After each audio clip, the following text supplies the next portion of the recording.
Assalamualaikum warahmatullahi wabarakatuh. Pada kesempatan ini, saya akan sampaikan tentang sifat rangkaian RLC yang merupakan bagian dari materi rangkaian listrik arus bolak-balik. Pada kesempatan ini, saya akan membawakan eh, materi untuk 6 sifat rangkaian, yaitu sifat rangkaian R, L, C, RC, RL, dan LC.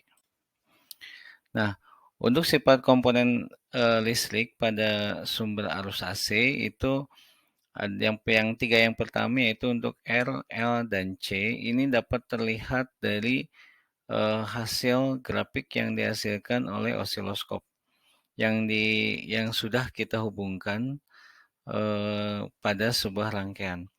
Ya, yang pertama adalah rangkaian R, kemudian yang kedua rangkaian L, dan yang ketiga adalah rangkaian C.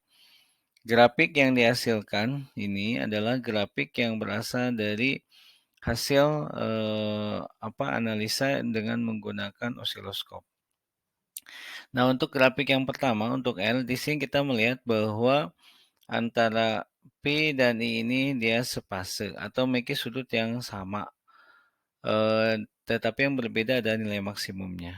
Sementara untuk L dan C, eh, antara P dan I-nya tidak sama atau terdapat beda fase antara keduanya. Nah, kalau kita bikin dalam diagram Poisson, di sini untuk diagram Poissonnya kita melihat untuk rangkaian R antara V dan I-nya itu dia tidak memiliki sudut fase atau sudut fase 0. Kemudian untuk rangkaian L itu beda fasenya 90 derajat. Dan untuk rangkaian C itu beda fasenya kita lihat minus 90 derajat atau 270 derajat. Nah, ini adalah persamaannya. Nah, dari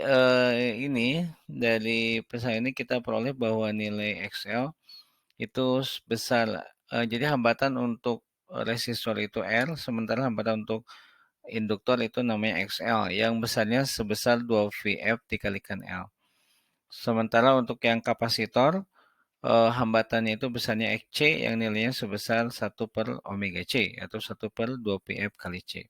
Selanjutnya adalah rangkaian seri, rangkaian RL. Nah, bagaimana kalau rangkaian resistor dan induktor ini kita gabung? Maka kalau kita gunakan diagram Poisson, kita melihat bahwa antara nilai PN dan PL itu membentuk sudut 90 derajat. Sehingga berapakah tegangan totalnya? Maka kita akan menggunakan Pythagoras untuk menyelesaikannya. Sehingga nilai P itu akan sama dengan PR kuadrat ditambah dengan PL kuadrat. Ya, kemudian berapakah hambatan impedansinya juga akan mengikuti besar dari persamaan dari V, yaitu dengan menggunakan akar. Nah, ini adalah contohnya. Contohnya di sini ada untuk rangkaian L dan L. Nanti bisa disimak.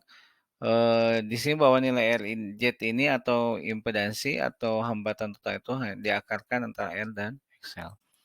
Berikutnya adalah rangkaian LC. Rangkaian LC itu adalah rangkaian dengan Eee, dengan menghubungkan antara L dengan C. Nah, di sini kita melihat bahwa PL itu berada pada arah horizontal, sedangkan PC vertikal ke bawah, sehingga antara keduanya membentuk sudut minus 90 derajat. Nah, bagaimana selisih tegangannya? Tetap kita gunakan Pythagoras sama dengan yang tadi.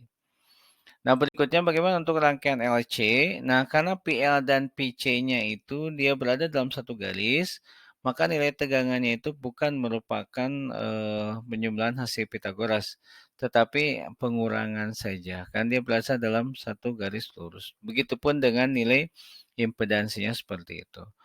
Nah, untuk contohnya Anda bisa sama-sama kita lihat di sini bagaimana nilai XL, XC berpengaruh terhadap nilai Z, terhadap nilai I. Dan nilai Z itu sangat berpengaruh, dan nilai Z-nya itu dengan besar XL min XC, karena ini adalah rangkaiannya adalah rangkaian untuk untuk rangkaian induktor dan rangkaian kapasitor. Demikian yang bisa saya sampaikan untuk sifat rangkaian RLC. Terima kasih atas perhatiannya. Assalamualaikum warahmatullahi wabarakatuh.